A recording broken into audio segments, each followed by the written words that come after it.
really impossible, especially if you guys are really, really new to this and you do want to queen up, and if you're not really new to it and you still want to queen up, or you're thinking, why should I queen up?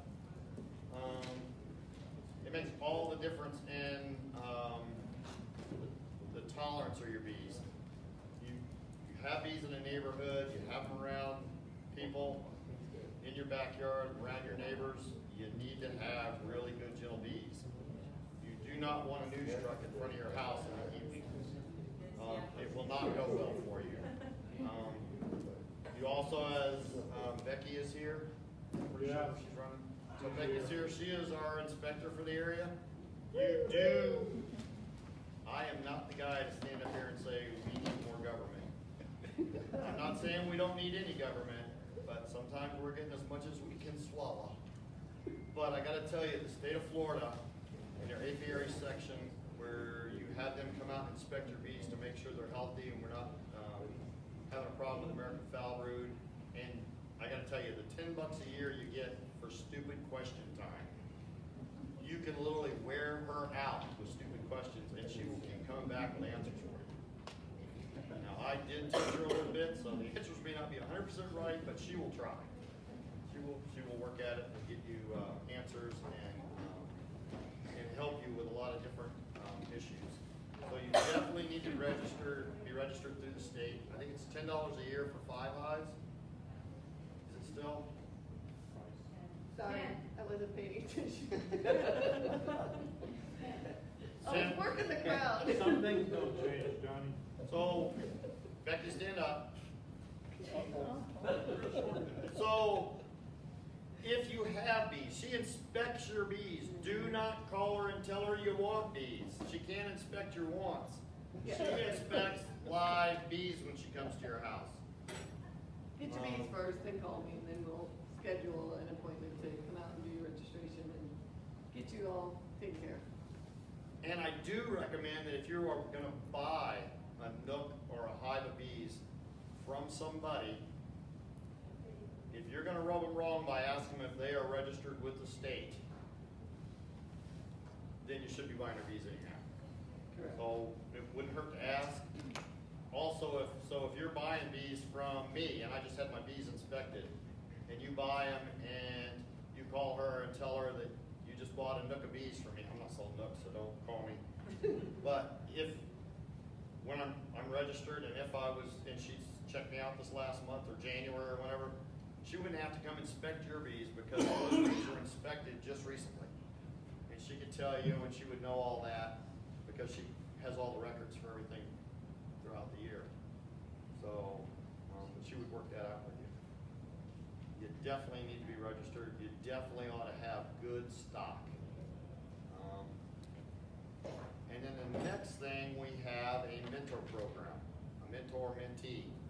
It's like torment, tormee. So, Derek, you have the... I have the sheet here, I'll pass it around, and anybody who's looking for mentorship, any new people, stick your name on here, take a card, and we'll talk to you later. Okay? Anyone? No? Okay. So this slide will come around with the state of Florida. Just pass it back. And you will notice that when it does, that it's cut into 3 sections. You have a north, a central, and a south. The reason beekeeping is so interesting in the state of Florida is depending on where you're living, how your bees are doing at certain times. I've done really well here in Pinellas. Hillsborough has not been terrible bad. I've got friends that have bees up in Pasco and north of Pasco that just, it's all they can do to keep them things alive. So Pasco's nice, and it's this and it's that and the other, but it's like a desert for bees. They have a lot of plants that flower up there, and don't seem like a lot of them give up any nectar. You just really have to work hard at it. When you're north of some imaginary line up there, I don't know what it is, but It's the sand hills up in there. you get up where them scrub oaks are and all, and it's just really hard for the bees to do anything. Not saying they won't, There you go. but you as a beekeeper have to work a little harder than others. So, and then, so like I said, the north, the central, and the south, you also will have different blooms. Sometimes it'll be the same blooms that move up the state or down the state, but they'll happen in different months. So kind of keep an eye on that. And the reason I say that is, we're coming into the springtime. Your bees are probably a little on the lean side. We did have some cold weather where they did need to eat quite a bit. So they will turn around and start bringing in some nectar. My bees have started bringing in some nectar. There's not a lot going on out there, but by golly, they're bringing it in. And you kind of got to keep an eye on that, because before you know it, they will get you honey bound. And it's hard for her to produce any brood if they get the hive all honey bound. And you'll have swarming issues, and you just start all kinds of problems for yourself. So you need to be a beekeeper, not a beehaver. You need to get out there and inspect your bees and see what's going on, and keep up with what's going on. That's where this Minter thing can come in. You can talk to somebody that's close to your area and get an idea on what's going on. If their hives are bringing in honey, if their hives are not bringing in honey, if their hives are building brood really well, a lot of different things. You may have a brood problem due to not a lazy queen, but a worn out queen. If your queen has over 50,000 miles on her and she's over so many years old, she may be like a bad tire. You may need to trade her in and update and refresh her and get some new blood back in your hive. It's amazing the difference you'll see. But getting a queen can be really tough, because most of the big queen breeders are shipping out big numbers of queens. And I don't want to say they don't have time for us, but when they're putting a couple hundred to a couple thousand queens in a box and shipping them out, they don't have time to put 3 in a box for you. It's too many boxes, too much tape. You know, they get a really big fat check when they put a lot of queens in a box. So, trying to find a queen breeder that will sell a few 1-offs, 2-offs, 3-offs to individuals like us can be hard to do. So don't let it get away from you. Go ahead and try and get something going here in the spring. And we are going to be having requeening our hives here with us. And we're going to do it at our bee yard that month, because we're getting new queens and we're going to requeen. So we're going to go through and pull the old queens and pinch them. And we'll put the new queens in. So you will learn how to do that if you come that day. So you'll know how to do yours. It's a simple little process. It's not the most fun you can have killing a live queen. It takes a little bit of effort to squish her. Unless she's been really mean, you got a really nasty hive, then it's another thing. But if it's just a queen that's spotty laying and not doing as good as she could, it's for the healthier hive. Yes, ma'am. Do you know the date of that birthday? So we're probably going to do it around, so if we're the 28th, it'll probably be the 30th, that Saturday. Should be that, of April. Okay. So, yes, ma'am. When does the swarm season officially begin? I would bet here, when this weather hit this temperature, we're a week into it. I'm starting to see some queen cells in some of the hives, so it's coming. So, and this is one thing I always go back to. If you send them queen cells out, may slow her down or may not. At some point she'll get aggravated, she takes off. She don't care. So don't let your hive get honey bound. And if you start getting a lot of queen cells, get a nook box and throw a few in the side off on the nook box and raise you a little nook. You could save a hive sometime through the summer with that. And Becky's a little lenient. She's not terrible bad with how many hives you have. You take that nook, and we've got boxes to put them in. You just donate that nook to the club and send it on through for us. The other thing we're asking is, if you are in our on our webpage and you are a bee remover, is there any way? So I mean, we don't have a charge for this, but is there any way y'all could donate 1 nook a year out of all the removals you do? Because I know how many phone calls y'all get from our page, because people are busting our phone lines to get them. We'd really like for you guys to donate a nook a year to us, if possible. And if not possible, we'll strong arm you heavier than that. It'd be a really for us to grow our bees in our bee yard here at the college, or at the College or Grand Bay. So, like I said, it's easy enough to donate one. Anybody got questions? Yes, ma'am. Yeah, so I have a question. I wanted to put a bee trap into each one of my neighbors' yards. I have really nice neighbors. So, does anyone do that? Like, do you guys create, swarm traps? So I have found over the years that the easiest swarm trap is to buy a nook and screw it together and put the frames in there. And then if you want to add, you know, a scent, a lemongrass, or whatever attractant you want to add, or even if not, that makes a really good. I mean, you can buy those brown bucket things, but the problem you have is when you get them in that, you still got to dig them out of there and put them back into a hive. The other with a nook, once you realize you have a swarm, you go over one night, you cap it, take it 2 miles away, you pull it out and drop it into a box. You can take your other one back and put it up, and you still have a good, you don't have to dig anything out. It takes them 5 minutes to do all that. So I recommend, it's a little more costly, but if you use nook boxes, it does a great job. You can use hive boxes if you have them. They just take up a little more room. What about the plastic nook boxes? They're cheaper. So the plastic ones would work. They don't work as well because they're light inside. We found that if you spray paint them black, they do work a little better, but the older wood ones And they get really hot. work a lot better. So if you were gonna use the plastic ones, I would recommend using them in a shaded area. It may not hurt to cover them with something, and you wanna put a brick or something on them. Cause you can get a windy day where it'll just blow those things around. They're actually fairly light to frames. If they don't have bees in them. If they have bees in them, it's a whole different thing, but if you're putting them out for a trap. Somebody else over here had their hand up? Yes, ma'am. Yeah, I was, the situation we were talking about a few minutes ago where, you know, there's queen cells, there's swarm cells, queen, and, you know, take some of those out and put them in a nook. If the old queen might be likely to swarm anyway, is it better to move her into the nook? Or I would if it was mine, I do. as opposed to the queen cells?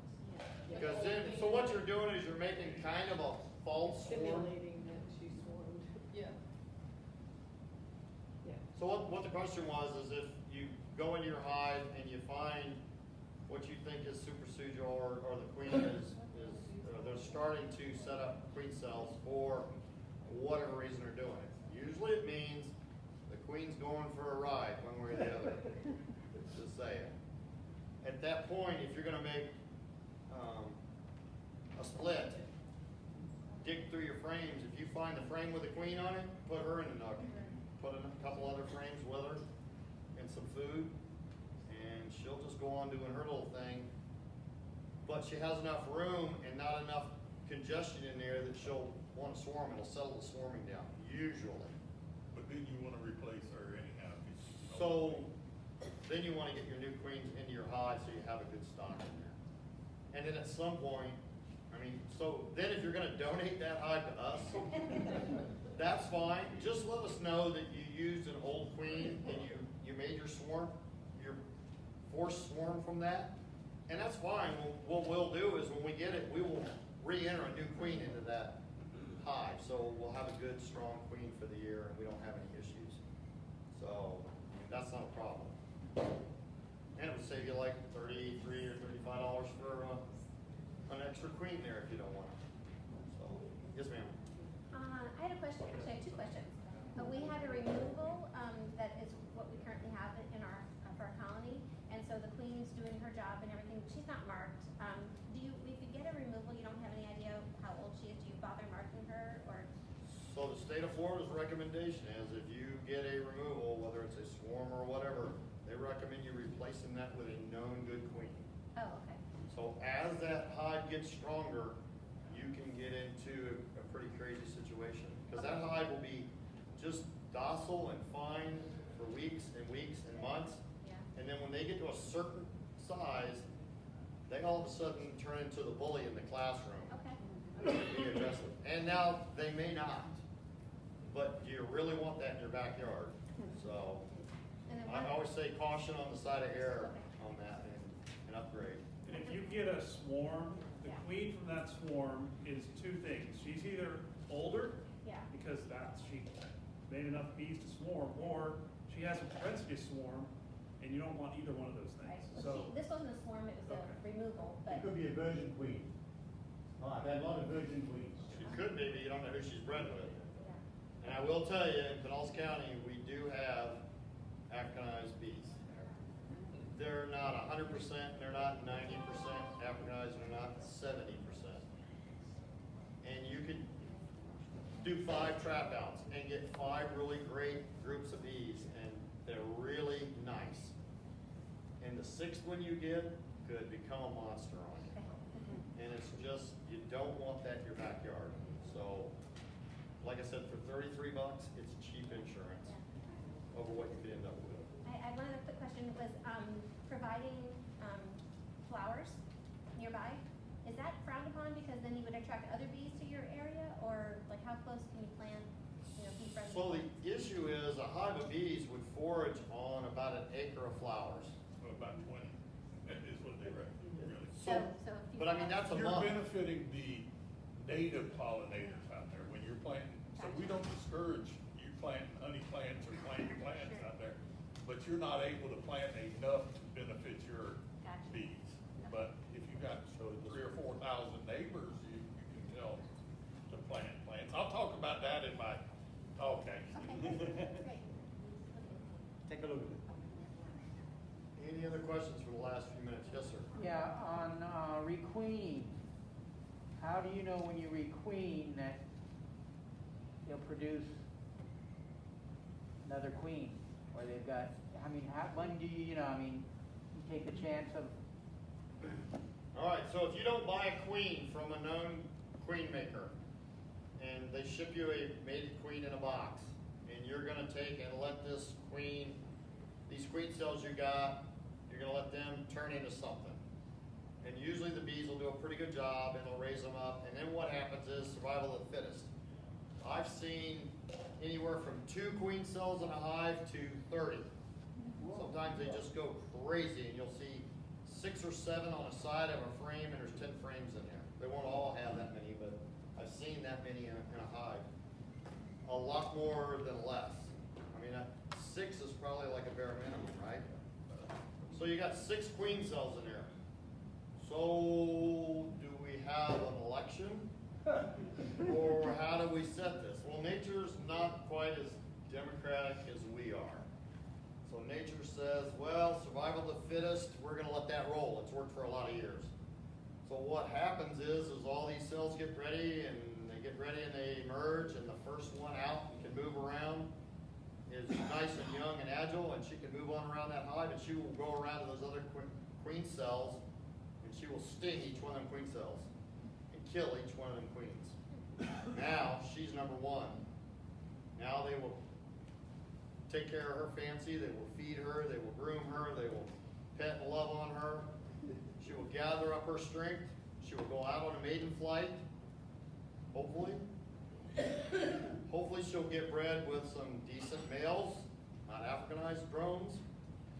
She'll make it back to the hive without getting eaten by a dragonfly or all the other little things that are out there to bother them. Through the maze and the gauntlet. And she makes it back to the hive she's supposed to make it to, because she's only left there once.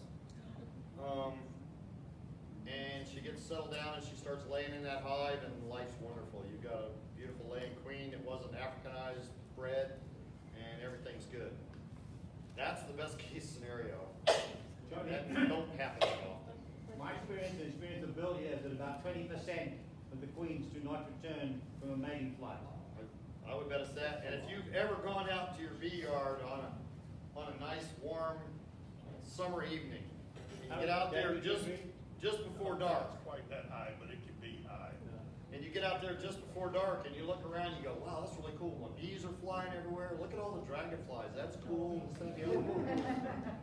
No, someone rang the dinner bell. They're there to eat bees, and they will annihilate them. And of course, the queen flies a little slower than the rest of them. Thus, she's a little easier target. So, bigger target, more to eat. Yeah. Oh, if she was a deer, you'd be hunting her. Yes, ma'am. So, if somebody in Pinellas wants to buy a fully established hive, can you guys suggest somebody locally who would sell a established hive? Right now. So Jim Lane, are you selling hives or nooks? I got some hives that I'd like to sell you. Okay, Jim, stand up for a second so they can see. Is there anybody else is anybody else selling any nooks or hives? I sell nooks, I don't have any right now, but I usually. You're gonna have any by springtime or not? Yeah, I'll have some in another 3 or 4 weeks. I also have enough. So I will tell you, I don't know if, and I hate to run that over, but I'm gonna do this because it's what I do. If you've been looking through packages and doing all your due diligence and you're reading and you're checking the internet out, and they talk about package bees. Package bees are a really neat thing, and it's really cool in your lifetime to install a set of package bees. If you're starting out at this and you are new, don't hang your hopes on a package of bees.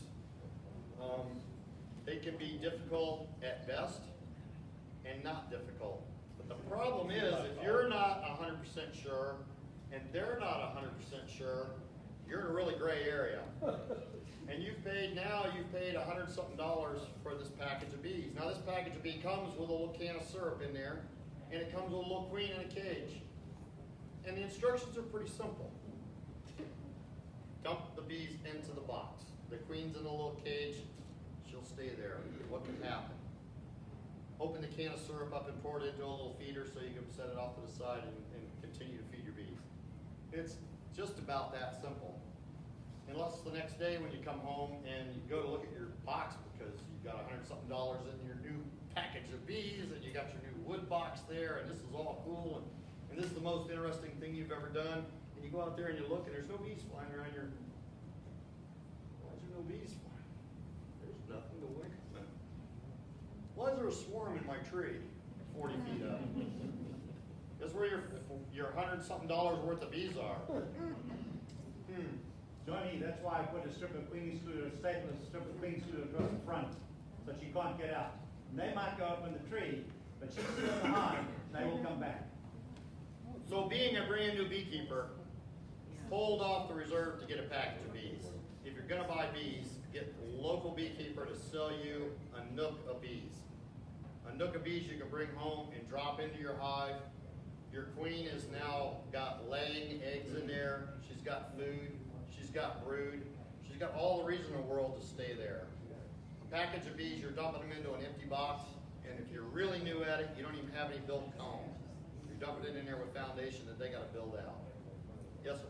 If I can give you an analogy for new people, a package is like you and your family moving to a new house, being sent there with a job and a refrigerator full of food. No furniture, no paycheck yet. A new is like being placed in an apartment. You and your family, you have furniture, you have food. Lots It's of small, but you have everything. And an established hive is moving into a full-size home with everything there furnished, right? And you have to look in that nuke or in that box to see how much furniture there is. Do you have brood? Do you have capped honey? Do you have, what do you have there? How much drawn out comb is there? That's how much furniture you have, right? It's pretty logical, but I know sometimes we look at, oh, it's $60 difference. I don't want to spend that. Well, it's furniture, right? John, can I just add to that if I may? Sure, go ahead. Last season, Mountain Sweet Honey, 3 packages of bees, $100-something a piece. I forgot what they were. They showed up at the post office dead. Oh. And the company said, well, sorry, they got us. They were lying. It's the post office's fault. And the post office said, even though we killed them, it's sorry because it's a perishable item like strawberries, man. Sorry, there's nothing we can do for you. So even though you bought insurance on those packages of bees, that was $500 gone to the wind because no one covered it. So that's the other downfall to ordering packaged bees. And they only came from Georgia to Florida. It's not like they traveled very far. Plus, you're always better off buying a new. They're alive when you get them. You see them when you got them. And like you said, there's always furniture in the box. So I will tell you, if you go see Jim or you see Todd or anybody, if you have any doubts or you have any questions, ask them. I almost guarantee you, and I haven't asked these guys this, but if you went to them and you said, look, I'm a first-time beekeeper, I'm interested in getting this. Can you show me what I'm getting for my money? I'm sure they'll make arrangements to bring you over and show you the hive and all before you get it, so you'll know what you're getting and what you're taking home with you.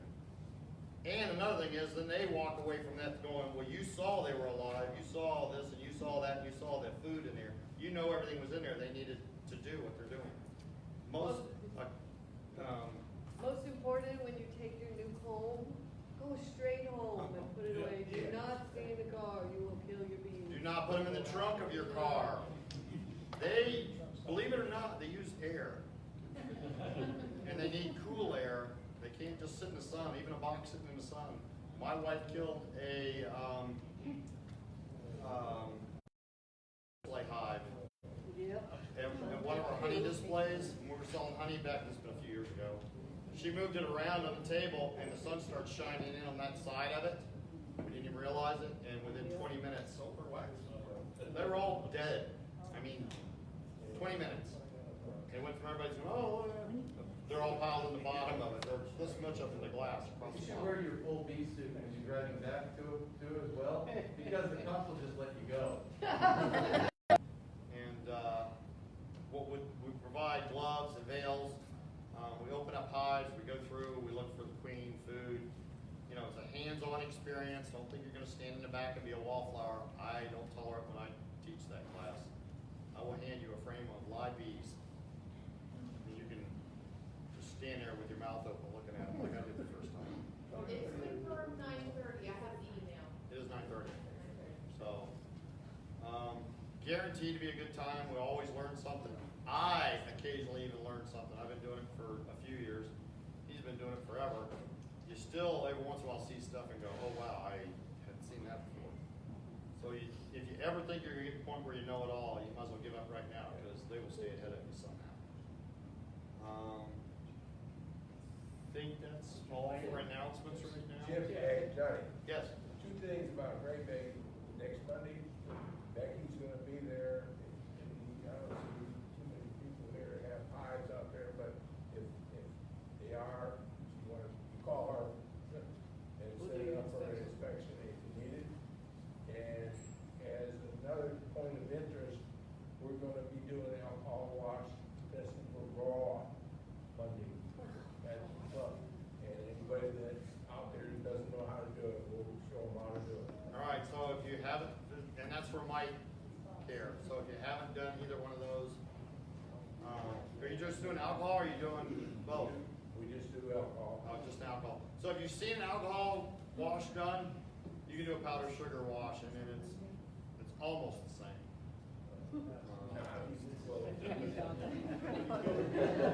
So powdered sugar, you don't kill the bees. You get almost as many mites off. So if you're one of those very intelligent beekeepers, and you're telling me you don't have mites, you're really not an intelligent beekeeper. And the reason you'll say that is because you haven't checked your bees. Well, if you haven't checked your bees, don't tell me you don't have mites. You might want to check with your bees, because they'll probably tell you they have mites. So you either need to do an alcohol wash or a powdered sugar roll, and find out how many mites you do have. And you're probably going to be surprised with the number of mites that are in your hive, especially in Florida. We had a good few 3 weeks of cool weather, not really cold weather, just all the rest of the country.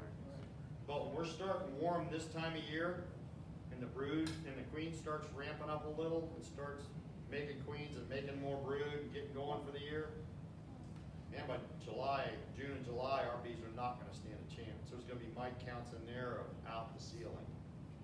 So give your bees a chance. And so when they get all mited up, they're going to get anemic. They're going to start catching different viruses, and they will go from a really strong hive with several 2 or 3 supers on it to crashed in a week. They just go right downhill. From when you notice it to when they're nothing, you've got a dead out hive that you can't do anything with. So be careful with that. Your mites will hurt you in the summertime. I don't want 2 days ago.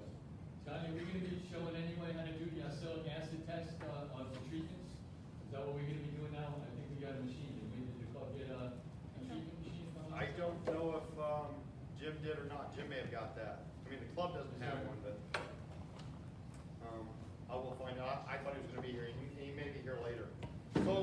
to get y'all real quick to stand and let's do the pledge of allegiance to the flag. Pledge allegiance to the United States.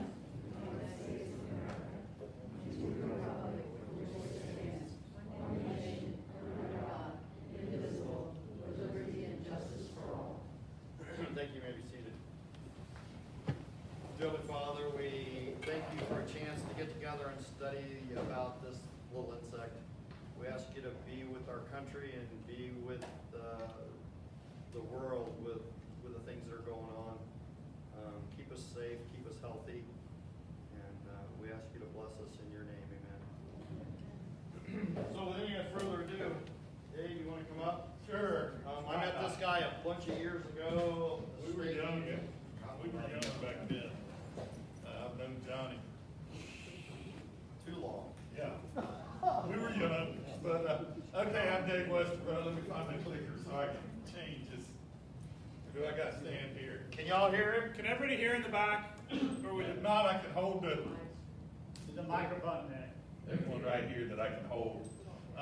Everybody hear me now? Yes. No problem. All right, I'm Dave Westervelt. I was, where's Becky at now? Oh, there she is. I was her boss about 4 years ago. I actually hired her on and got her job.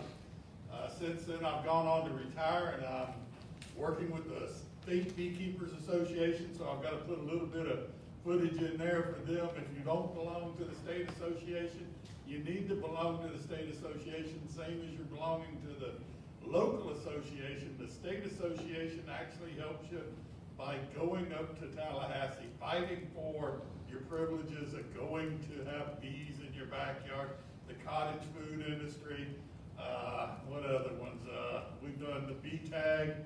If you don't have already your voucher for a bee tag, you need to go ahead and get that ordered. We need, I think it's 2,700 more tags or vouchers right now. What's that mean, the voucher, this? The voucher, it's actually, you go online to, most people are using the Orange County tax collectors, but you can go to your tax collector and you pay for the tag in advance. So it's a voucher that you get. And so once we get 3,000 prepaid vouchers ready, then we can produce those tags, the Save the Bee tag. It's not Save the Honeybee, because when we tried to approach that, they said, no, honeybees are non-native species. So we said, well, we want the money to go to Jamie Ellis's UF lab up there, the honeybee lab. And they're like, well, put it in as the bee. So it's Save the Bee tag. The money will be used at Jamie Ellis's lab or what lab we choose for the state association. FSBA is the one in charge of that. So the other thing I'm the vice president of Bees Beyond Borders. We used to do a lot of the Caribbean, South Central America, but because of some COVID, that slowed us down. So we've sort of stayed in Florida. We are, as of April, we'll be going over to the Bahamas and doing some education over there. We'll be working with Ted Denard, who is the Savannah Bee Company. He's going to be nice and take us over there. So what I'm talking on tonight is having as much pheromones, so it doesn't control that hive. That's when they want to swarm. It's hard to stop that. The workers are identical to a queen, except their ovaries have never been developed. They do all the work, and so they are the ones that go out and gather water, resin, nectar, pollen, and some things you wouldn't want to know that they're gathering, and they're the ones that defend the hive. The drones, the only thing the male bees do in the hive is nothing. They sit around and eat. They do get the lucky part when they're about 28 to 42 days of age. They get to go outside and hope to mate with the virgin queen or a queen that's on her mating flight. Queens that go out and mate normally mate with up to 25 to 30 different drones and even more. So when that genetic material gets transferred over, the drones no longer survive it. So they have a short life. So history of beekeeping here in the U.S., as I'm going to say, bees actually came from the old world. They're not from the United States. Honeybees are not here. We do have some bees throughout the U.S., but they're not stingless bees. They're solitary bees, mud bees, whatever, digger bees. They're not honey-producing bees. So most of them came here in the 17th century. All of our ones that are here were kept either in log gum skips, clay pots, all sorts of different things that we've had throughout history. In Florida, you've got to keep them, or throughout the U.S. now, all your bees have to be on removable frames. That allows our inspectors to look at them. So here's some pictures of the clay pots in Egypt, the skips in Europe, and the log gums that were probably kept in Tennessee. We did have log gums throughout Florida back in the 1800s. The problem is you can't, when you go into any one of these, you have to destroy the comb. The skips that are the woven skips, you had to actually, they were upside down to the way the hive would have normally worked, because when you turned them up, you had to tear all the brood out to get to the honey. They did design one later on that had a removable lid, but then you had to cut the honey out again. So modern beekeeping is thanks to Reverend Langstroth. 1861 is when he patented the movable frame, and what we look at now as noting the bee space.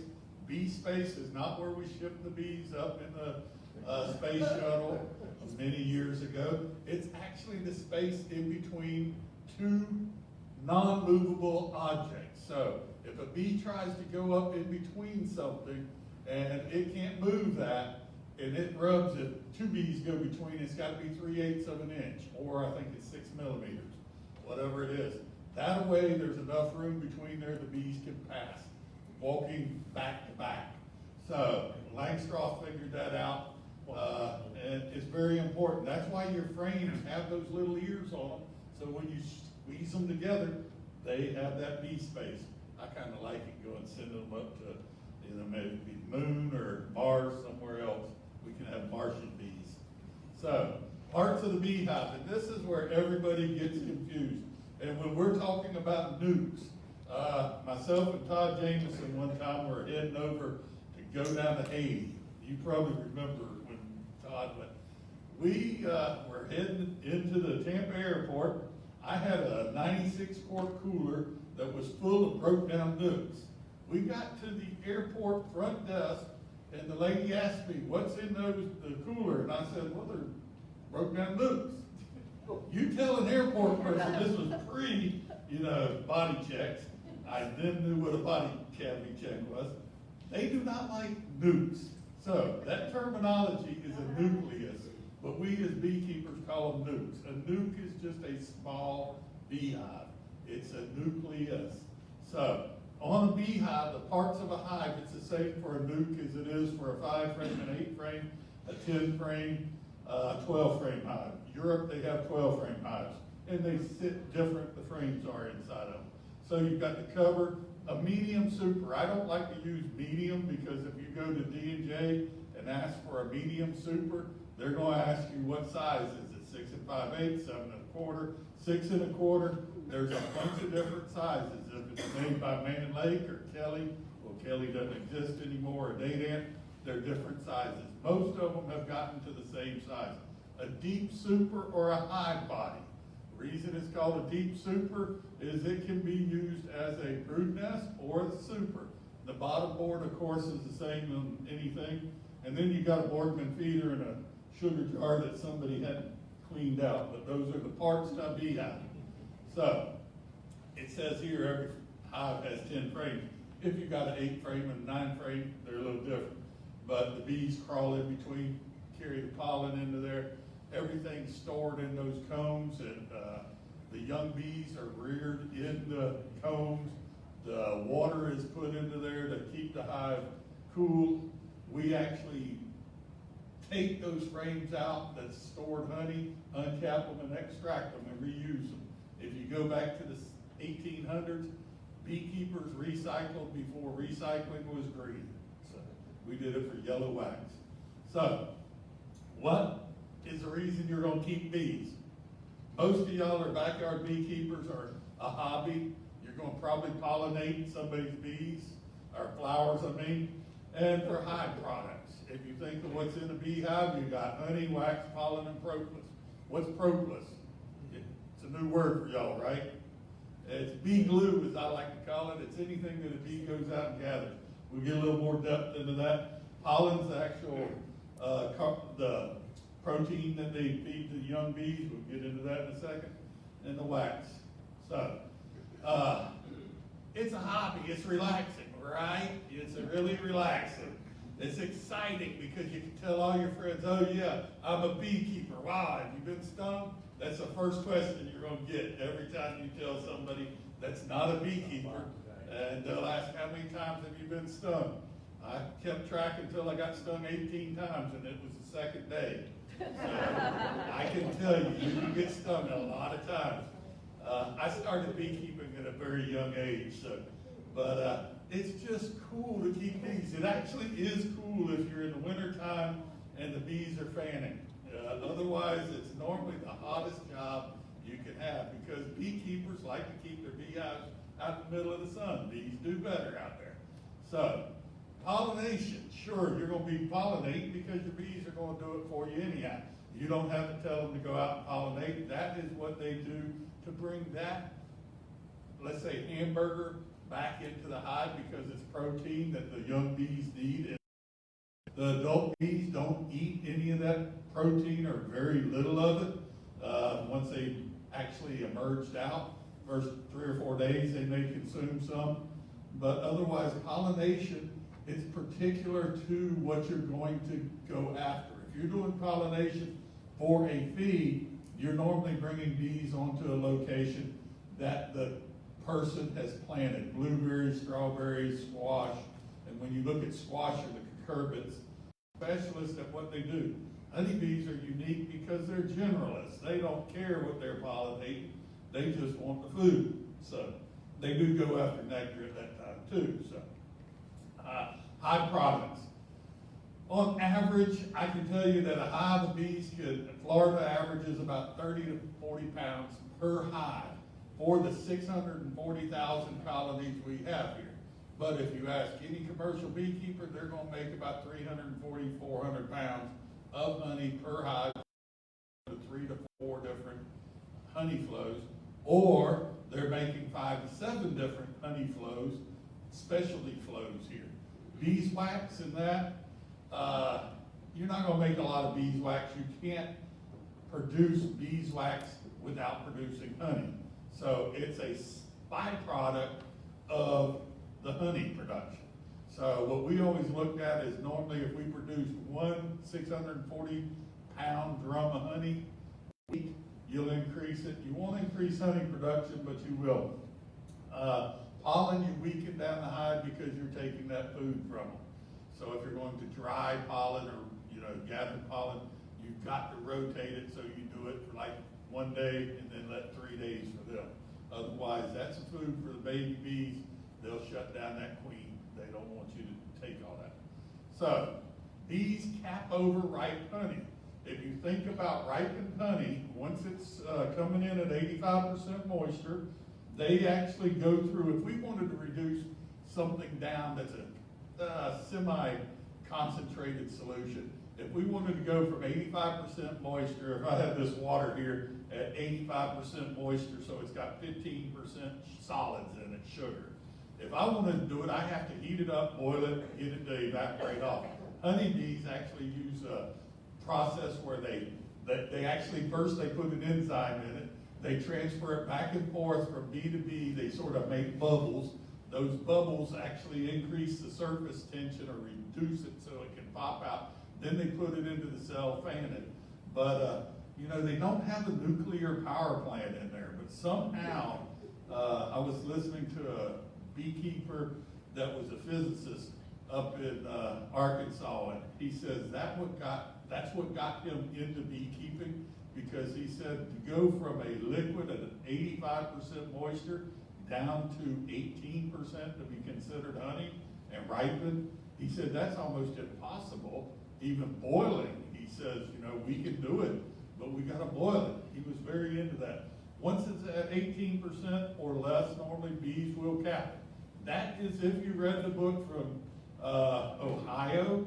If you read the book from Florida or the Caribbean, bees will cap honey at anything in the summertime that's in the 20%, 22, 26% sometimes. If you get palm honey, not palmetto, palm honey produced in June, July, and August, it will be capped at 26% moisture. It will uncap when it ferments at about 35% moisture, and you've got wine now coming. Bees do not like wine, they're not alcoholics. So, once you get about 80% capped, you can uncap it and sling out the honey. So, here's that thing that I asked y'all what propolis was. Propolis is tree sap, road tar, paint, caulking, whatever. Here it says tree sap, but it's whatever they can gather that's sticky and it sticks to your feet. If you're using a hive tool and you scrape it off and throw it down on the floor, it's going to stick to your shoe. You're going to carry it in. Either your wife or husband's not going to like you when you track it through on the carpet or tile. It's impossible to get out of the car seat. But the nice thing about it, it does have antibacterial properties, and they can use it to seal up little cracks and stuff. If it's less than 3/8 of an inch, bees will use propolis to seal it up. If it's larger than 3/8 of an inch, guess what they'll do? They'll burr comb. So propolis is pretty interesting. They actually, I could go very in depth on it, but they actually seal the whole brand new woodware that you put on there. They put an envelope of propolis on that. They know that that's their first line of defense for that colony. So propolis is pretty interesting. So time expenditure as a backyard beekeeper. When you first get your first hive, we like to tell you to get 3 hives. That way you can have something to look at. You can tell the first one's the weakest, the second's the strongest, and the third's the deadest. If you only have 1 hive, you can only tell one thing. It's most likely the deadest hive. Because once you think it's the strongest or the weakest, it's going to be dead on you. So we always say 3 hives of bees, that way you can shift them around. But you're going to use 1 to 3 hours worth of time, 1 to 2 hours in installing.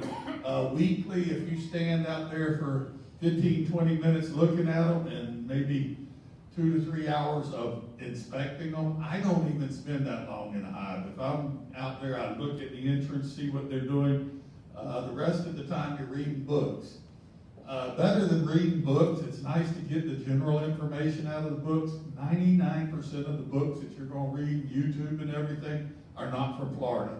If you've got questions, ask these people around here. Becky, call Jamie Ellis, ask the University of Florida, because we're here in this state.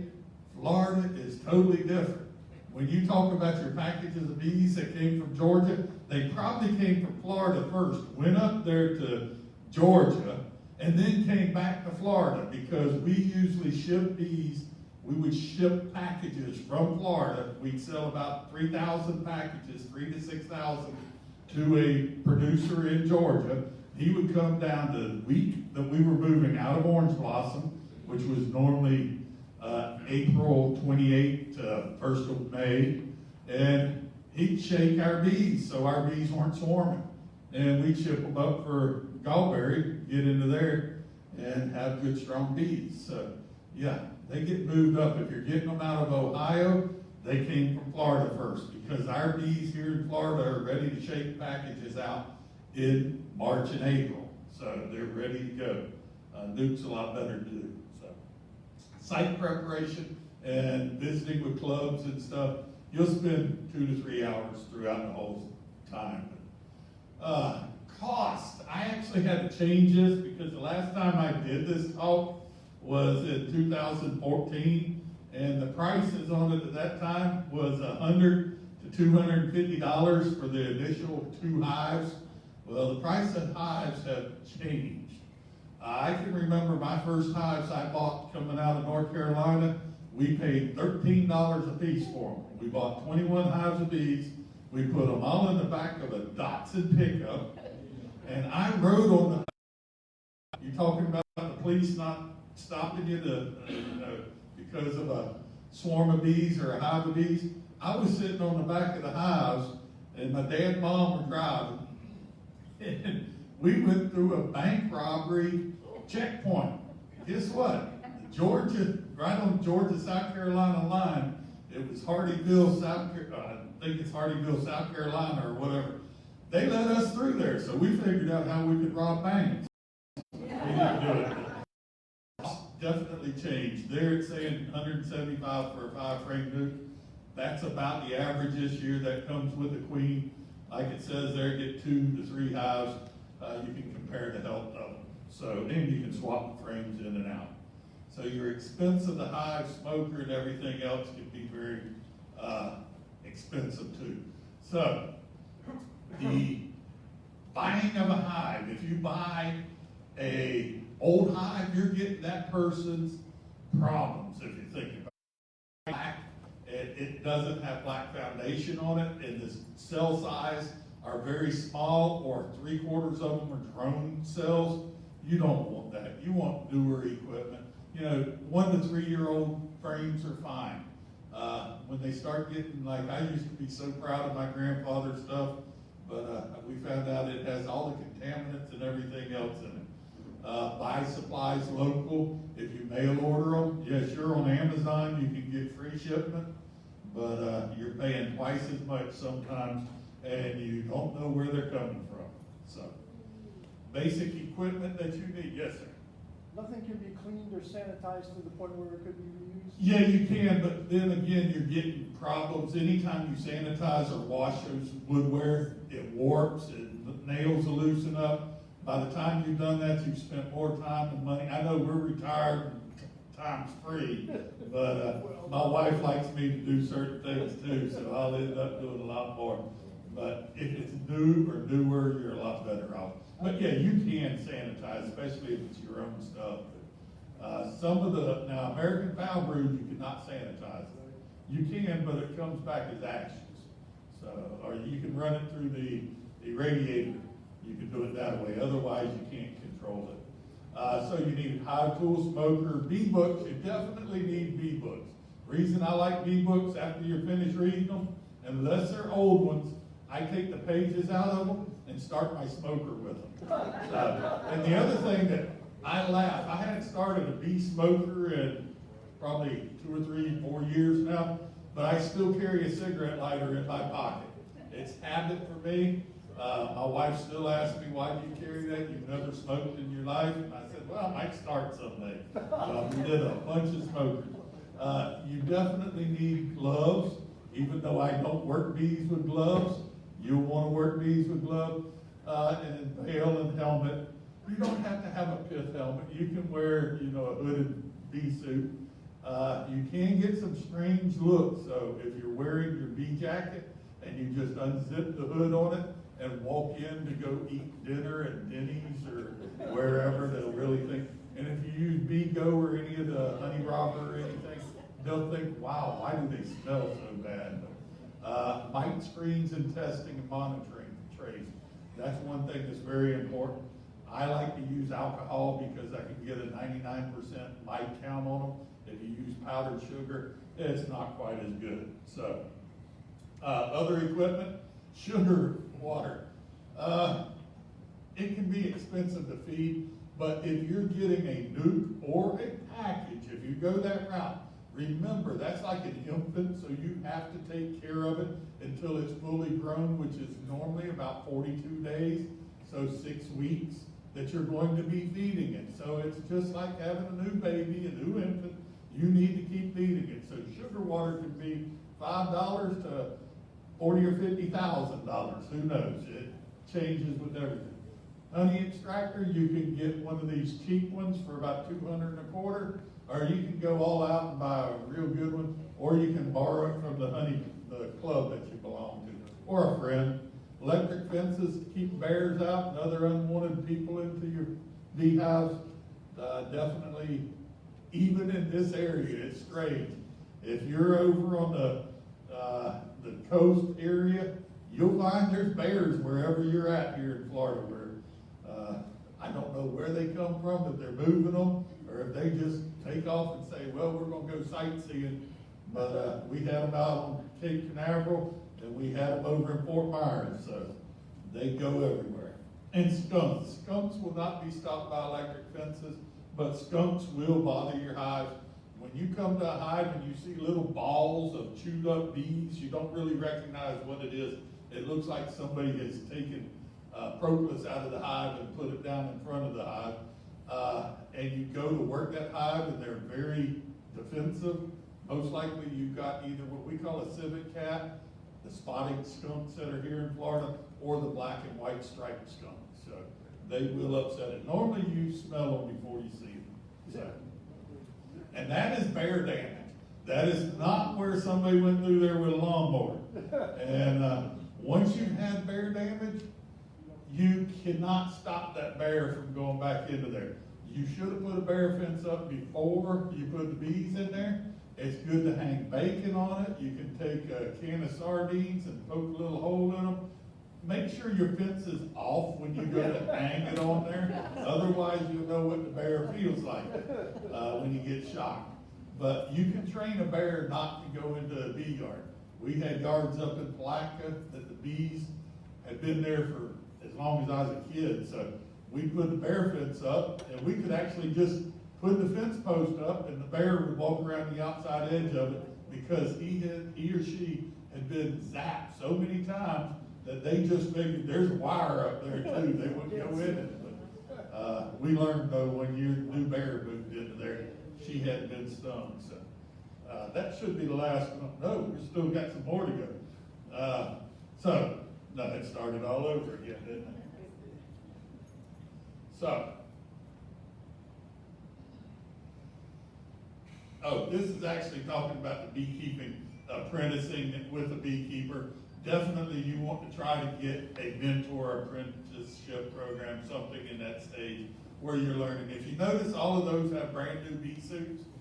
If I'm looking for a mentor, I want somebody with a dirty bee suit that's been around a little while. I don't want to choose the oldest beekeeper. I don't want to choose the youngest beekeeper. I want to choose about 3 or 4 different ones because they all have different opinions. If you ask 4 beekeepers in this room, you're going to get 45 and a half different answers to whatever, but it's good to have different ones. But you notice they're keeping their gloves way out, their hands out with that, and the one's keeping her hands behind her back because she's scared to death of these. But after 2 or 3 months, you'll be apprenticing somebody, and it's the truth, and you'll be on the computer. But it's good to have 3 or 4 different ones. So location, have your location close enough and high enough and dry enough that you're not going to have to worry about them. You do not need to tie down your hive like it's Fort Knox. When a hurricane comes in, if it's going to go underwater, it's going to go underwater. You're better to move it to high and dry ground. The bees do an excellent job of propolizing and keeping it glued together. The lid is not going to fly off unless you have a telescopic lid. You don't need to put 10 blocks on top of it. But don't put your bee yards 150 miles away so you've got to drive unless you want to get away every weekend. It's better to have them in a area accessible to you, and keep your pets and animals and humans away from them. That's part of actually our BMP, or BMR as they call it now. You've got to keep out traffic. Yes? Okay. There was a remark in the AP Journal, I think a month before last, about maybe we got it all wrong about screen bottom boards because in the summer when they're hot, this helps to control the mites. And when you put screen bottom boards in, they cool the hive down and it doesn't control the mites. Well, they actually don't. You know what's interesting? We think that they cool that hive better. They're only keeping that center part where the brood is when they look at it. The person that did that, but when you got your bees out in direct sunlight, what's it do for us old solar-powered heads up here? The heat kills you, but it is better. So, stands, your hive stands. Make sure you put them on a hive stand. Don't build it out of PVC. Make sure it's sturdy enough that when you got 400 pounds of honey on, it's going to hold those hives. Those 4x4 legs on the ground there, I'll tell you what's going to do that. Put something, a plank or something under there that won't allow those legs to sink down, even if you stick them in the ground. I watched a good friend of mine, she had 2 hives of bees, and the one got higher than the other. Next thing she knew, she was in Texas, and her boyfriend called me and said, bees are all over the place. And I went by their house, yeah, they'd fallen over because they sank down in the ground. So it will. Bees are very heavy, or the honey is. But do get a stand. Don't make the stand so high that you can't reach the top of it when you got 3 supers on. Remember that deep super on top? It's going to weigh 90 to 110 pounds. How many of y'all can lift above your head 110 pounds? It's not fun. That's when you take the frames out. But by that time, you're lifting a frame up over your head to get them out. So, yeah, it's better to use 6 5/8 super, or Illinois super as I call them. So spread your bees out a little bit, make them so you can work them. On those 2 singles, you can work on both sides of them. If you have 4 or 5 hives in a row, you're going to have a little bit of space to work in between them. You're going to work from the back of the hive, so you want to be able to set your smoker and equipment in between there. You don't want to set the supers on the ground. This is a 4-way pallet. They work from the corners of them, and they will set the lid down and then set the super on top. Well, those are just hive bodies, so they're not going to be messing with super, but that's how we work them. So, acquiring your hives here in Florida, you can purchase them from anybody that's a registered beekeeper. Like we were saying earlier, make sure you get them from a registered beekeeper. If they're not registered, you're going to have to go through the process of making sure they're inspected, and if they have American foul brood, they're going to be burned. You can purchase packages from the internet. You can purchase them shipped to you, or you can have somebody go pick them up. Established is a lot better. You get a better for your money. You can always risk, if you get swarms or cutouts, you could get Africanized bees. So this is a package. The package, like Johnny was saying earlier, you're going to get a 3 to 5 pound package. Your bees should not be laying flat dead on the bottom of it. The sugar jar is underneath. It's a sugar can, actually, underneath that piece of plywood in there that you're going to have to take out. What we always do when we teach a beekeeper to install a package, you bump them down. You already have the top open. You bump it down. That way you can take the queen and sugar can out of there, turn them over, pour them into your hive that you're going to have. Your hive that you're going to have, good idea is to put a little bit of a queen excluder in front of the entrance, put something feed already into there. If you have some established comb, put that in there. But if you don't, make sure you've separated it out so you can dump the bees in the bottom. We like to use 1/8" hardware cloth at the bottom. Just put it in there, don't nail it down there. So, where the queen excluder, what that does is retards the bees from even crawling out. But then we'll put it there and let them sit in there. We do it in the evening time. Let them sit for 4 or 5 hours, get established around that queen that you've stuck in between 2 of the frames up at the top, and allow those bees to consume some sugar water. You're going to have to allow them to feed on that. Your queens, that's a good looking, probably hodgepodge cordovan. She's not quite redback, she may be a little older. Queens come in different cages. That's what would be inside of that package. If you've never got a package, you're not going to know what a queen cage looks like. It's going to end up on the bottom of the hive that you're putting together. You don't want that to happen because the bees will come up away from her, or the ants will get her. So it's good to know what you're expecting. So different breeds of queens can come. If you ask for an Italian queen, she's going to be blonde. That's a cordovan or a leatherback, as a lot of people call them. She's a little more red looking. So Russians will be normally a darker bee. Can be a little more defensive too. Minnesota hygienic can be all over colors, normally banded. So New World Carniolean's a little darker queen. New World is the reason we call them that, is they were pretty much bred here in the United States. So it's a new world, and et cetera. Used to be, I am a queen, as I used to, whatever I have in my hive at this time. So we recommend purchasing queens. Don't just go out and get them. Your Minnesota Hygienic are somewhat resistant to the mite population, but what they do is they either pick the mite off or they pick the cells around the cell that has the mites in it. So they're hygienic, but they do consume more brood. We didn't have a good working relationship with them here in Florida because they spent more time tearing up brood than they did keeping the mites out. So, but this is actually putting the nuke together. Nukes come in 3, 4, and 5 frames, like we were talking earlier. They already have the pollen brood and everything in there, like you were talking where you get a furnished apartment. That's what is actually in there.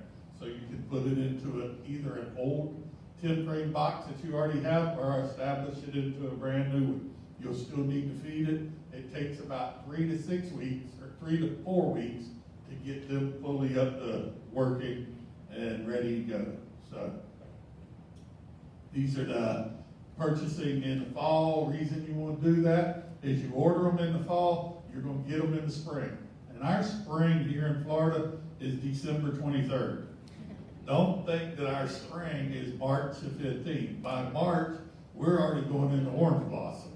So our spring starts when maple starts blooming, which is normally around the end of December, and then we have willow. But if we have a good year, like y'all still have Spanish needle down around in here. If you have oak, wild cherry, cherry laurel, we'll talk about different plants here in a little while. So spring or fall, same thing. I'm just going through this fairly fast. You can get the equipment. If you're getting equipment, make sure you have your equipment ready to be put into use. Don't get your package, oh, I need to go order my equipment now. Make sure you already have it put together, because if you get that package or nuke, and then you got to assemble everything, nail it together, glue it together, everything painted, your nuke or packages, all the bees are females. You know, males are there, but they don't do a darn thing. So make sure you install your package when you get it in the springtime. Like I said, it's going to be installing nukes at the same time. So this is your swarm, caring port.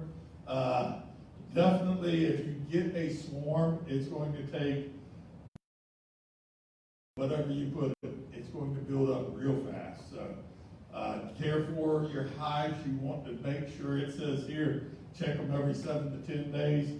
Reason you do that, you can check them by just looking at the entrance. If they're flying out, bringing in pollen, you don't have to go through there to look for the queen every time. There's a lot of things you can tell by just looking at the entrance of the hive. So do make sure you look at your hive. Get used to it. Don't stand right in front of it, block all the field. 1968 came along, we started worrying about something called chalk brood.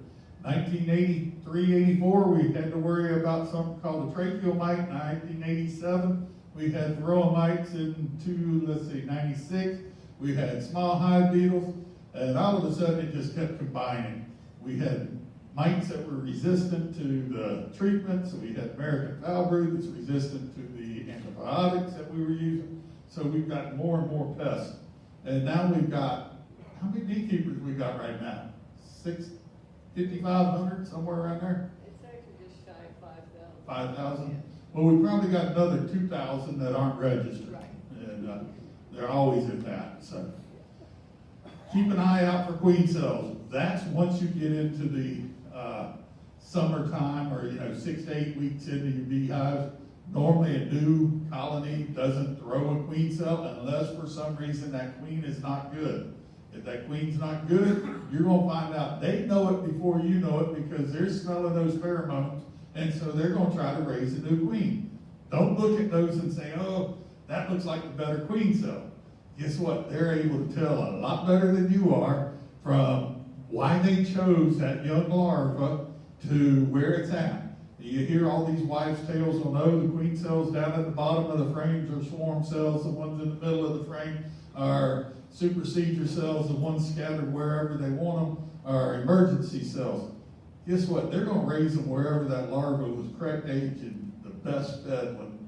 And they do that by smell. And they don't look at the egg and say, oh, that egg's about to hatch. They look at that as fed. So they choose them. So what do you expect? Like we were talking earlier, north, south, east, west Florida, they're all different. We actually put into 3 different areas in Florida, but there's really 9 different areas, and we could even class the Keys as a 10th.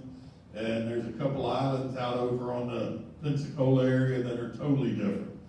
But if you look at honey flows, if you just take Brazilian pepper starts on this coast first, then it moves over almost 2 to 4 weeks later, it blooms over Cape Canaveral. So you can be in Fort Myers, finish up your honey flow over there, load your bees up and move them over to Cape Canaveral and make a second crop of Brazilian pepper.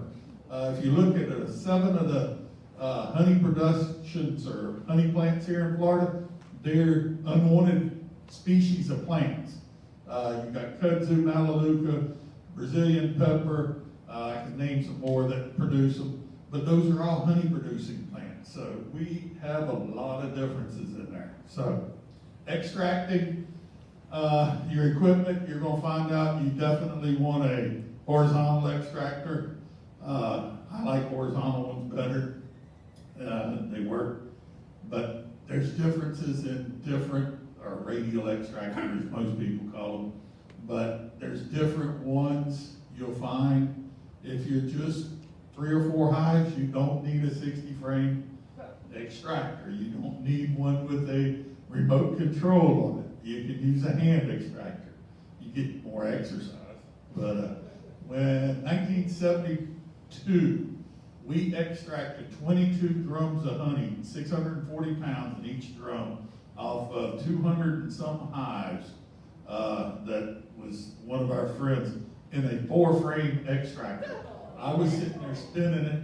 I get my arm tired. You get it going pretty good, and then you let go of the handle. Let it spin until it slowed down. And this one, luckily, you had to stop it and reverse it and get them going the other way to spin them out the other direction. So we did 22 drums of honey that year. Reason I remember that, in 73, we bought a new Ford pickup. Everybody in the state did with beekeeping. It took till 96 to have another good honey flow like that. But that should be about it. Mentoring part, this is something that I wrote in 9th grade. It got me so I could go to the 10th grade. So I'm very fond about being a mentor, and just remember that we're there to give the bees a hand, a helping hand. We're not out there to just, steal their honey. So Mother Nature and all the little living things. So, okay, now I got a second one. So that was part of it. Let's hold this. I can. You better do it. I can't see. All right. I'll answer some questions. If y'all got some questions right now, I'm sure if you're awake still.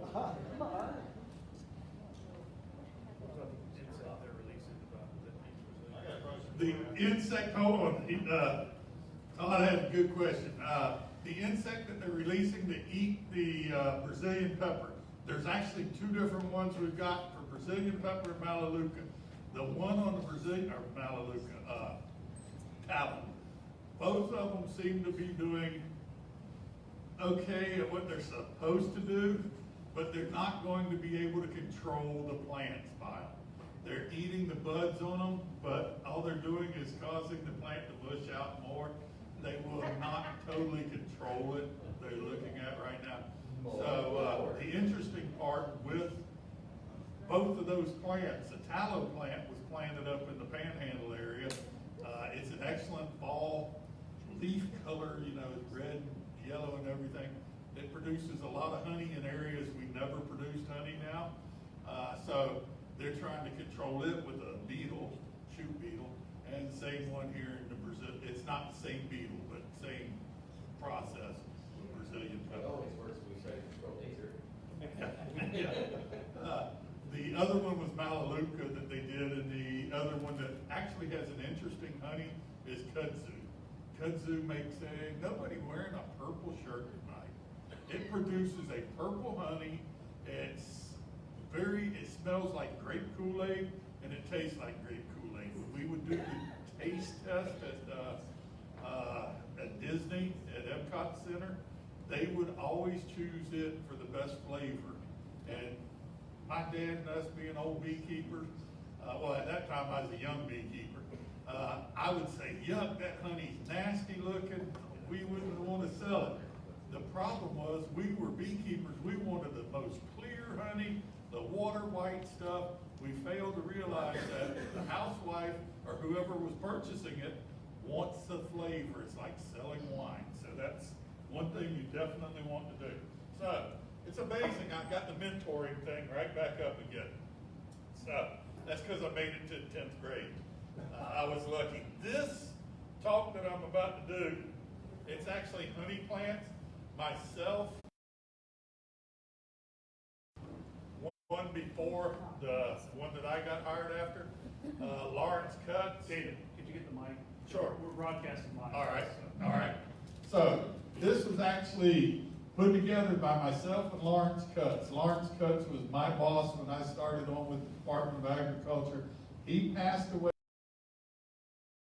Realized that I was doing this talk. I'd already told Todd I was going to do a plant talk so that I could talk to y'all on all the different plants will produce pollen. That's the male part.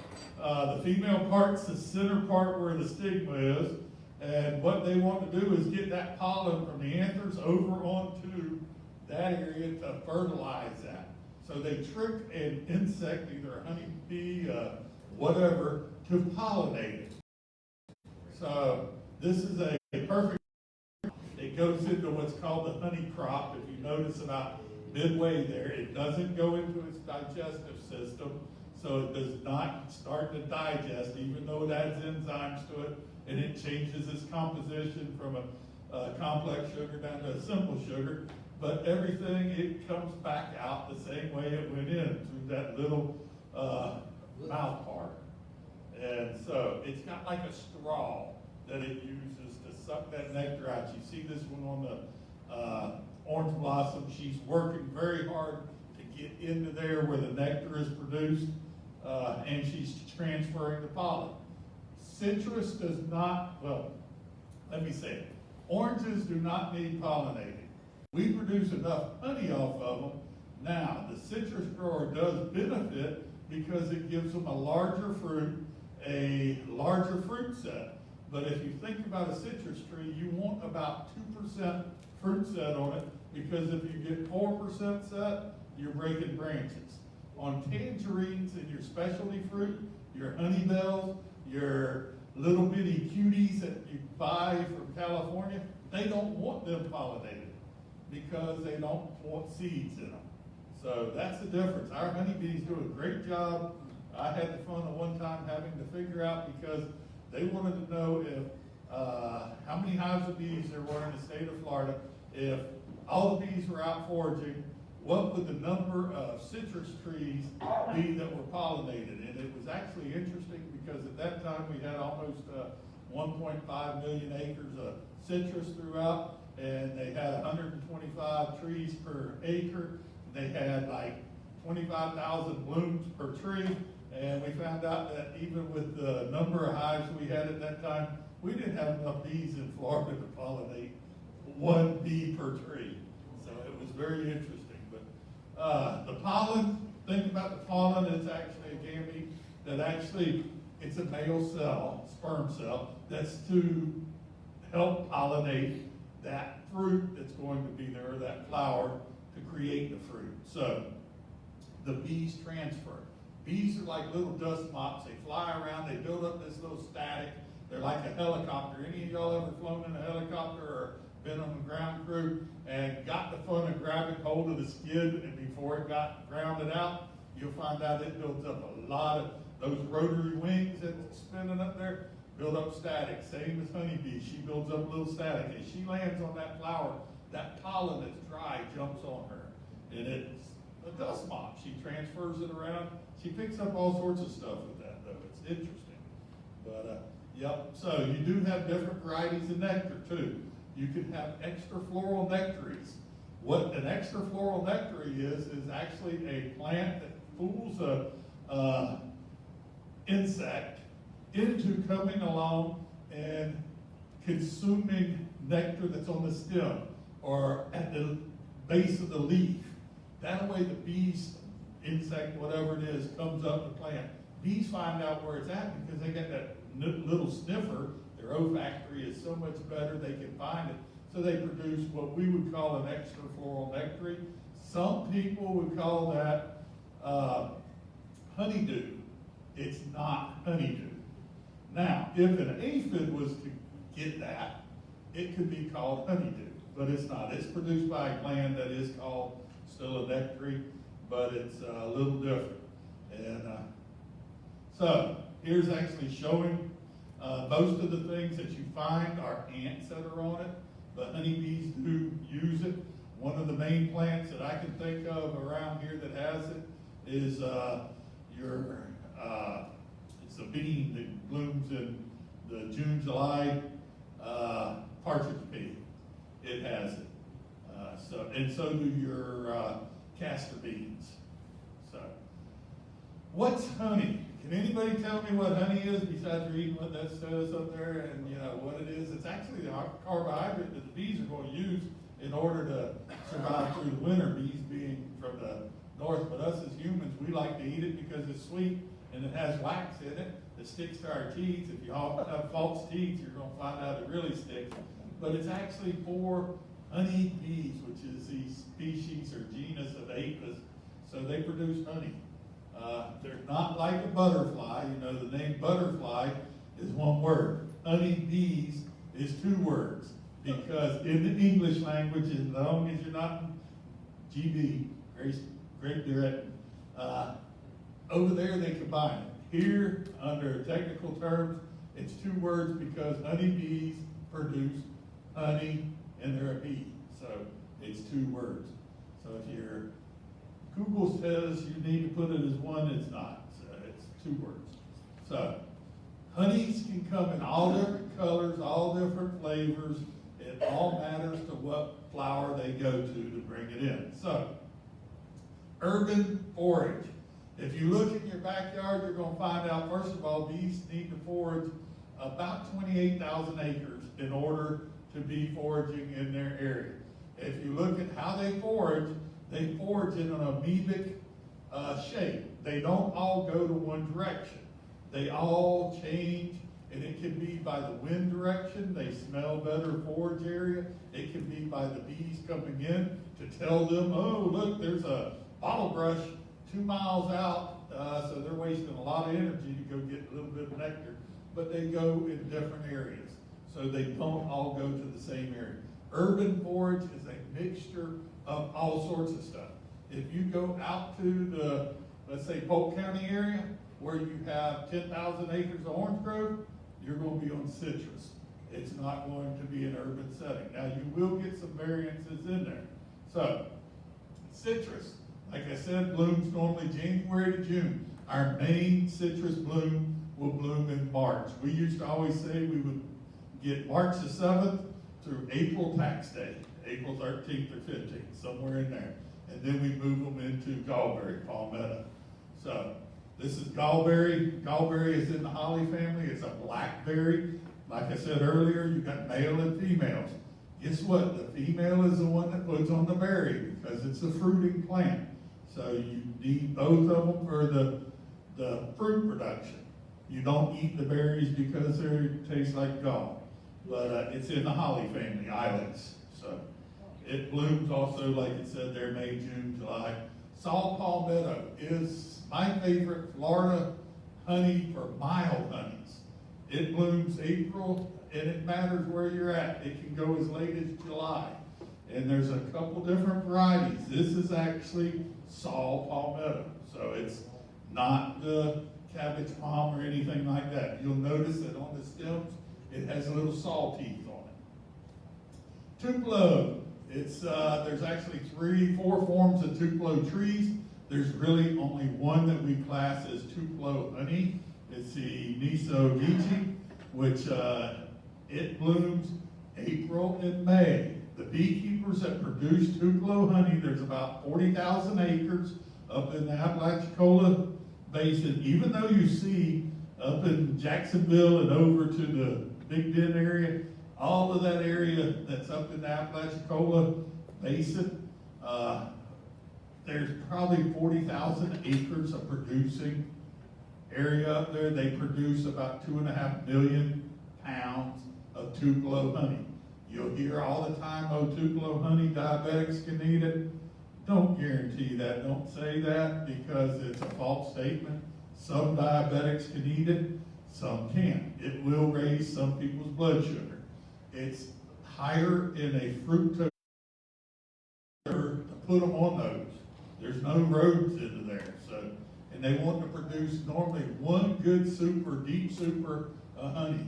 What they'll do is normally about the middle of April, they'll pull every bit of honey off of those bees and put brand new supers on them so that they'll get just Tupelo honey. And they produce it because they sell it at a higher price.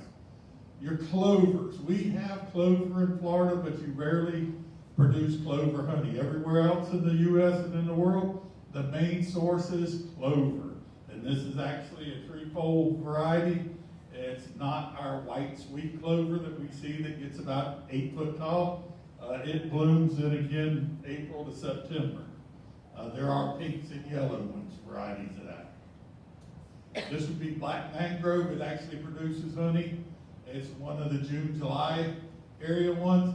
It's a little higher in moisture. It will definitely excite your bees. They love to do it. This area you can produce some mangrove honey. Used to be down in the Miami area, the mangrove trees were 20, 25 foot tall. Guess what? Now the skyscrapers are 200 or 300 feet tall, taking them out of there. So plants that are famed, those were the ones that have good honeys. So scrub palmetto is not a famed honey plant. Scrub palmetto is similar to your saw palmetto, except it's more closely related to the sable palm, hence the name sablelinota. It only produces very wet honey, so it's not as great. This is actual sable minor, which, 5 minutes? Okay, I can zip through them. So, sable minor is another variety of palm honey. It does not produce a great honey. This is our cabbage palm, or the sable that we see everywhere, our state plant. Blooms, it's what swamp cabbage comes from. This is another variety of Tupelo. You notice the name on it. Actually, there's 2 different ones there. They are, we call them high bank Tupelo or riverbank Tupelo because they're out of the swamp areas. They have a lot prettier leaf color. This would actually be another sour gum, as we call it. It's also in the Tupelo family. It's up even on dry land. So this would be your willow. Willow is one of our better pollen and nectar producers. It's blooming right now. It normally blooms as far down south as Okeechobee. It'll bloom around October, November, and continue blooming. Excellent pollen, high protein. Bees love to work it. Very stringy. Biting, Spanish needle, as everybody calls it, sticks to your legs. There's 2 varieties of it in Florida that we know of. It's actually a good pollen and nectar. You won't normally produce a lot of honey from it, but you'll produce nectar. If you're in an area, it'll keep your bees alive. They will produce a little bit, probably around June, July area, and then again in September, October. It'll be wildflower. So goldenrod has uric acid in it, so it smells like the cat got into your honey. We normally don't produce a lot of it here in Florida. It's a greenish colored tint to it. It has a interesting smell, definitely. In New York, they'll produce enough that they'll make 2 to 3 supers off of it.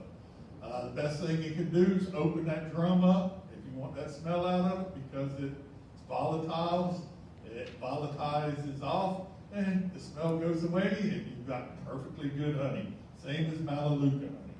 So, this is actually the asters. There's a bunch of different species of fall aster. They're great for our bees because they're fall time. So, tick seed. Tick seed is Coreopsis. It's our actual state flower in Florida. It's one of the state flowers. It blooms, really it says here April to September. It can bloom almost year round until it gets nipped. This is flat top, as most of us call it. It's a variety of yarrow. This is another. This is actually Heliconthius. They're in the swamp areas. There are sunflowers that are around here. Gaillardia, basket flowers or blanket flowers. They are on the roadways areas. They have some that are sold at Lowe's, Home Depot, everywhere else. You can buy the seeds from them. So they're very prolific. So this is actually a black-eyed Susan. It's in the Radicia family, which you have to look at it. The blanket flower that's down on the bottom is not a blanket flower. That's black-eyed Susan. It's a variety that has a red center. It looks just like your blanket flowers, but it's got the bee on it. So this is primrose willow. You'll get primrose willow produces a green honey. It blooms normally in July, August, September. It says here May through December. It will produce enough honey to ruin good honey. So it produces a greenish honey, so it's good to put in with Brazilian pepper.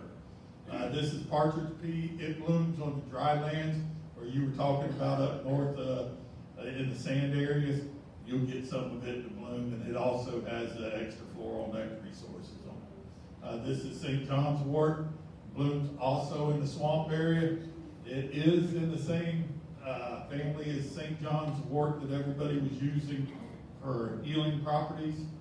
So red maple is our first thing to bloom in Florida. When you see it already with that red color on it, it's already bloomed and that's seeds.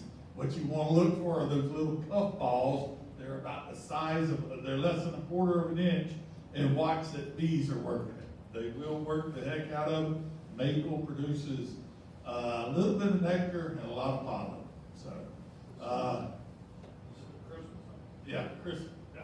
So this is actually redbud, which actually is in the pea family in the sense that it's a legume. The bees love to work it. It's blooming right now. So dogwood, bees work it mainly for pollen, but they will work and produce nectar on it. This is actually the holly family. We've got in Florida roughly 51 different hollies. Wild ones, we've got about 9 to 10 species that bees will work. This is, looks like American holly there. So definitely American holly on those when you look at the berries. So this is standing cypress, which is a roadway. People get it confused with dog fennel. It's not dog fennel. Nectar production, mainly pollen on it. So your giant ironweed, it's sticky, tarry. Bees get on it, bring in pollen. Same thing with your blazing star. This is smartweed. This area has smartweed. Smartweed's very prolific in the swamp areas. It's in the same family as buckwheat. It will bloom September, October is normal. So bad plants for the bees, or the bad plants, like I was saying earlier, these are all the, did y'all see the kudzu? Kudzu has actually gotten to bloom purple. It actually yields real good in June. So Brazilian pepper, Chinese tallow. These are plants that are bad for bees. How many of you knew bees would die from the plants? Yellow jasmine, which is heavy right now. It is blooming. Yellow jasmine kills bees. If there's nothing else to work, they'll work it and die. They normally die before. This is tie-tie. Don't get confused with spring tie-tie that's blooming right now. This causes purple brood. It's normally up in the middle of a plaque in those areas. So that's it. Done.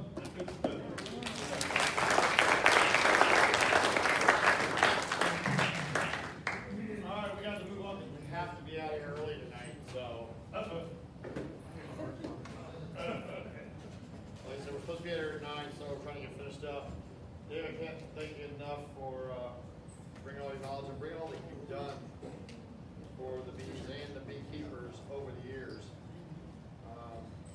Like I said, I've known you probably about 20 years now. Probably. Learned a lot from this man. Todd Jameson, when he worked for you, and I got going under, there's a Warney with Tampa Bay and quite a few other people. And actually, Lawrence Cutts was a big inspiration, and I really enjoyed learning and working with him and some of the state stuff and all. He was definitely a loss.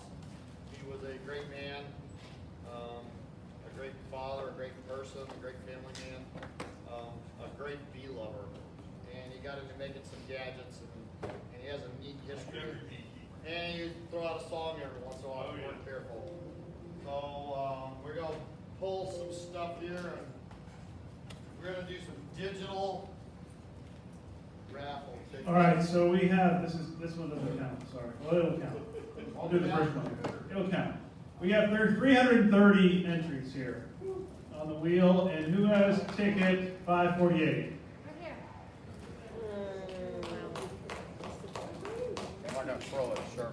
All right, now I'm going to shuffle them, even though this is all random anyway, but this is just kind of cool, this little wheel thing, so. I shuffle them, and all the numbers are mixed up. Next one. All right, here we go. Not bad for 9 weeks. That's all I can hold up, though. That's the whole thing. 681. 681 at decapper. Hurry up, I'm fading with this.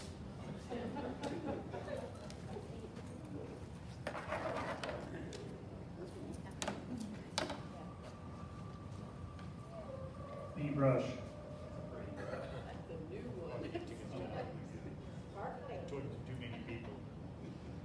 638. 638.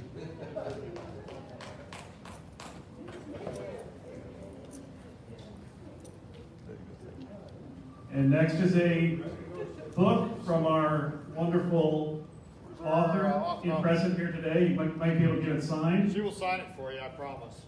I'll make her. 792. Gloria to me. All right, 792. Next one is there a stranger over there? No, that's mine. Oh, I just gave it away. I'll raffle it real quick. So last And the last one is a smoker. for yours.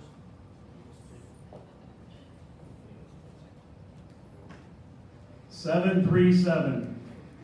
All right, I'll take it. How many of these have you won over here?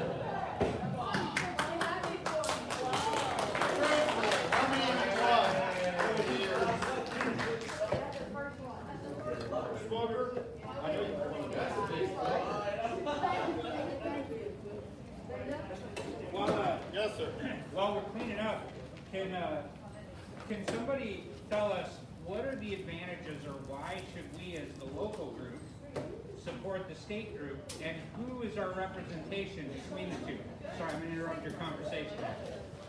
Who's your represent? You've got actually a person that's over this district. I'd have to look if it's. I don't know who it is either right Okay. now. So, the big part of the question he asked about was why should you belong to this group and the state of Florida? The state of Florida has made it possible for you to keep bees in your yard in Pinellas County. It was illegal prior to the state changing the law. The Cottage Food Act, it makes it legal for you to be able to sell honey out your house up to ever how many thousand tons, and you have to keep track of it. And now it's more money, you can make more money before you have to party. And there was something else they did, I forgot what it is, in the last like 15 years. So they've done a lot for the beekeepers. They were also really big advocates for Jamie Ellis and the Bee Lab, which has done a lot for beekeepers